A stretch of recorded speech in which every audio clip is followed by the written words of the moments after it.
Hello, fellow PlotQuesters. It is I, Aaron, the PlotQuester, and today I have Tamora Pierce, The Immortals, Book 1, Wild Magic. So, recently, my life's been really busy, hence the lack of updates, but I've just had a little bit of free time, so I was like, and I've been writing my own book, right? It's a fantasy book called The Abyssal Prince. I've got like 20,000 words in, so I've been writing my book, but the thing is, I'm trying to write young adult fantasy, right? And in order to write good young adult fantasy, I realized that I probably need to read good young adult fantasy, but in my opinion, not a lot of that exists from the recent era. So I just went over to my bookshelf over here, and I was like, okay, what are the young adult or middle grade or kind of children's fantasy books, chapter books, novels, that I really enjoyed as a kid, and why don't I read them again and try to discover what made them work, right? So I can use that for my book. And that's exactly what I did with the Immortals Quartet. So I reread the entire series, and I'm gonna go through each one of them again because I have reviewed them before. And instead of focusing on the plot summary, which I will still do to some extent, I'm gonna focus on why they are good pieces of fantasy, why they work as a story, and what my key takeaways as a writer was. And this is the first episode in Rediscovering the Immortals. So let's get straight into it. Right, quick summary. Dane is the main character. She is the female lead. She is good with a bow and has a strange connection with animals. And there's a horse called Cloud that she's very close to. Onua is another one of the main characters. She is the horse mistress of the Queen's Riders, a group that hires girls and boys to be soldiers, essentially, under the Queen. And she hires Dane for the job of moving ponies to Tortel, which is where the Queen's Riders are. And that's kind of her little plot point. And basically, this entire book is about Dane meeting Onua, going to Tortel, and on the way being attacked by these strange creatures called Immortals. The first one of which is a Stormwing, a metallic bird human harpy thing that flies around and feeds on despair and the products of war, terrifying creatures. And these creatures are chasing this hawk. And we find out later that this hawk is Numair, a black-robed mage, or a very powerful mage, who talks with Dane and realizes that Dane has this thing called wild magic. Like a natural kind of magic that's a little different from normal kind of magic that allows her to commune with animals on a deep level. So, Numair trains Dane in order to learn how to control her powers, to communicate with animals without having to explicitly speak to them, only using her mind, using meditation, learning how to harness the innate potential that she has in order to contribute to the society around them. She begins learning under Numair to use her wild magic and reaches Chorus, the Tortalian capital. The entire point was delivering these horses anyway. And she goes to the Tortalian capital, meets the Queen, Sarge, and the other Queen's Riders. We see this really diverse community of all kinds of racial identities and all kinds of people in this one place collaborating together in this almost utopian society, working towards a common good. And eventually, the book ends with her going to Pirate Swoop for summer camp, where Alana, the lioness, the Queen's champion, and a very powerful magician as well, actually kind of lives. She was introduced earlier, doesn't really matter. And basically, there she reveals her backstory, where apparently she lived alone with her mother in basically a very sexist, patriarchal society, and her mother was considered not that highly, and she, as well as someone whose father was a mystery, she wasn't considered very highly either, right? And she talks about how bandits invaded their home, killed her grandfather and her mother, and she ended up going feral and thinking of herself as animals with the wolves that she was friends with, and eventually killed the bandits. And this led to her entire town thinking of her as some kind of unnatural witch beast thing and attempted to kill her and hunt her down. And meeting Onua was not shortly, but quite like a short time after that happened.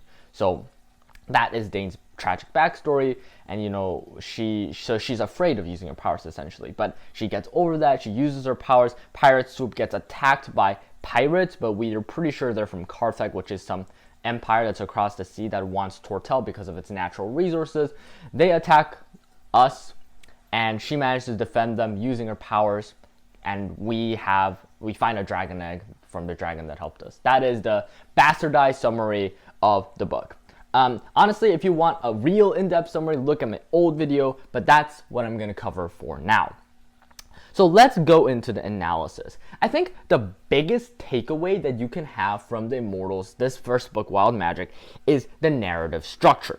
So I think personally, as a writer myself, what I try to do when I structure scenes is essentially I try to have these as Sanderson calls it, he calls them promises, right? I like to call them points of intrigue, where you essentially throw a question towards the reader that you would eventually answer later. For example, within the Immortals, we have the badger, the silver badger that visits Dane within her dreams.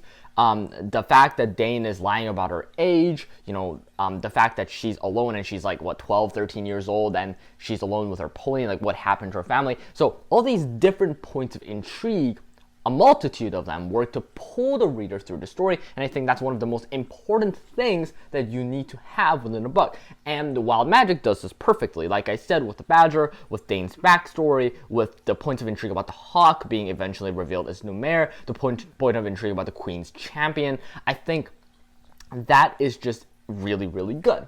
And overall, I think the narrative structure, if you look at it on a wide field, it starts with Dane and Onua, and it slowly expands the world, right? We have Dane and Onua. It starts with Dane and Onua grabbing ponies, and then we get attacked by these monsters periodically, which heightens tension. And we go back and forth between peaceful scenes about Dane learning about community, finding a community that accepts her as she is, finding a community that she can actually belong to, and learning magic, and these peaceful scenes with Numair. And we see these scenes going back and forth with fight scenes, right? Where Dane actually uses her power, improves her power. And I think that is what is really making this narrative structure really, really compelling for readers, so they keep on reading. And I can talk about more specific examples, but I think you guys get my point. The narrative structure of making every single chapter more compelling than the next, making the readers, giving a new reason for readers every single time to go ahead to the next chapter, I think is something that Tamora Pierce does to a supreme extent within this particular book. Because I think, honestly, in terms of points of intrigue, let's say you have 5 points of intrigue pulling along the reader. Eventually, you're going to have to blow one up. You're going to have to reveal that, the hawk is Numair, or that Dane's backstory is so-and-so, like I explained within the plot.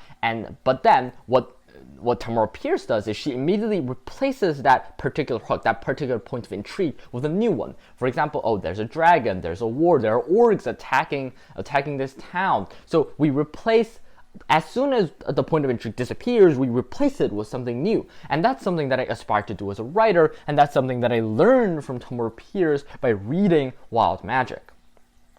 Now, I really want to talk about representation and the way to do it. So, obviously, there's a lot of discourse around DEI and feminism and the representation of such issues through writing. And honestly, I don't want to get into that. My views are on my own. Obviously, I am in support of representation in general. I think even if it is badly done, it is generally towards net good. However, it does irk me when a story relies on its moral values that it represents, rather than using good storytelling to represent the moral values. Because I think personally that good moral values that are being presented to the readers through a good story is what should be done, and what honestly everybody's attempting to do. But when it fails to do that, it feels preachy, or it can have the direct opposite effect of what that representation is trying to achieve. And although, like I said, representation on a core level, whether it is badly done or goodly done, is generally net positive. I think, we can always strive for improvement. And honestly, this book was published in 1999. It was published a while ago, right? 20 plus years ago. And this book does representation so extremely well, right? We have the discussion of feminist issues. We have, Dane is from a conservative country where all women are expected to wear skirts, but she finds them annoying because she literally shoots bows and rides horses. It's hot, it's impractical. So that makes the reader directly resonate with the character, and we see her, go through virtues. And then we have this representation of Tortel as an ideal for the United States. And what do I mean by that? Because Tortel is a place where ability matters the most. Sounds familiar, the American dream.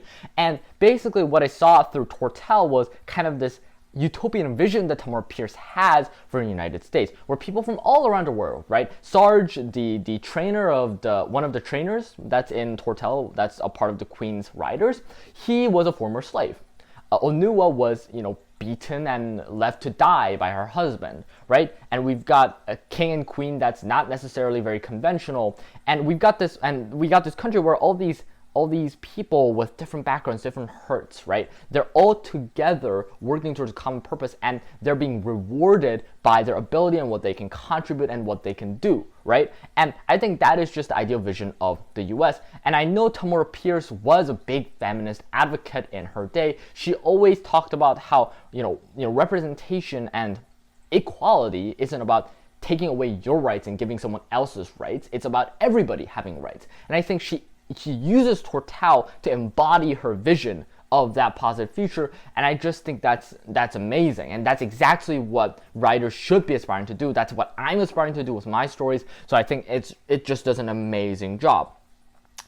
I personally actually think that reading this book all those years ago probably shaped my perception of people who are a different race as me, because I live in Korea, right? I don't see people that don't look Asian that often, or I didn't for a long time. However, I think by reading this book, it shaped my perception of people of color that I wouldn't have interacted with either way, and women in general. I think through Dane and through this world, I was able to relate with them. I was able to understand them, and I basically was able to realize that, everyone's just humans. We're all just humans. None of those differences are valid, and none of those differences really matter at the end of the day. And I think that's what really Tamora Pierce does super, super well, and it made me more open-minded. And I think books like this is what make children, and like me, more open-minded now. So I think that's something that I'm really thankful for, and that's something that I want to do through my own writing as well. And finally, I want to talk about characterization. Dane. I loved Dane from the very first second I met her. The way she makes wry jokes, the way she obviously grew up in a conservative setting, but she's also kind of frustrated. She's also young, she's adventurous, she's curious, she's brave, she's just. And I love characters like that, and the way she characterizes Dane through her actions and through how she acts, rather than, just dialogue or saying, Dane was a powerful and cool person. Rather than doing that, we show why Dane is a powerful and cool person, and an empathetic person, for example. And I think that's just a great way to do that. For example, we understand that Dane is empathetic because we see her in pain when she can't fix someone else's wounds or an animal's wounds. She hates making animals do things for her because she feels really bad for them. And the direct reason why she starts to even learn wild magic is because Numair tells her that she could heal animals using her powers if she wanted to.